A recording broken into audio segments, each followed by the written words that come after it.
At Sun and Fun 2021, Garmin is showing some enhancements to its best-selling aftermarket products. Garmin's Pat Coleman gave Aviation Consumer magazine this exclusive kiosk tour. I'm excited to talk to you about some of the latest updates and features of our most popular products, including the GI-275 multifunction instrument. Since the GI-275 was announced, we have made a couple of really nice enhancements to it, including ones that were really highly requested from customers. For one is some additional third-party autopilot interfaces.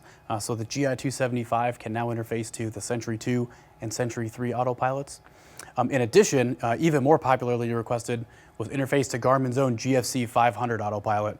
And so the GI-275 can now control and interface with the GFC 500, including the autopilot mode enunciation showing right up in front of the customer.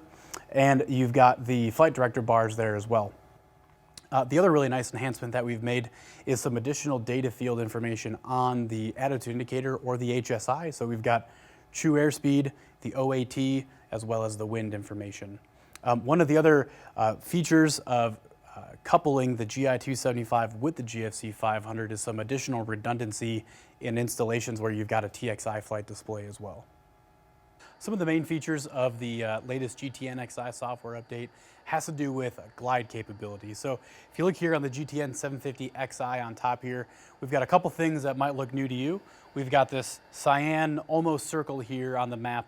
Now that represents our glide range ring. And so when the GTN XI is installed and configured, we put in things like your glide ratio, for example. And then as you're flying along, we can take that information plus the current winds if you have that available, the terrain if you're in a terrain area, and we use that to calculate your estimated glide distance within this ring. If you're in a more mountainous area, it might not be as nice of a pretty ring. Here in the Midwest, it's pretty flat, so it's a fairly good circle. The third component of these kind of new glide features is down here on the GTN 650. If you look, we've got the nearest page pulled up, and we've got the 3 nearest airports. In this case, Nebraska City Muni is within glide range. So that little glide and the green check mark lets you know that that airport is within glide range. So if there's more than one airport nearby, you'll have multiple checks. So you got a little bit more options in terms of where you want to go. Over here we've got the GSP-15 USB charger, and Garmin just announced actually a couple of new variants to that.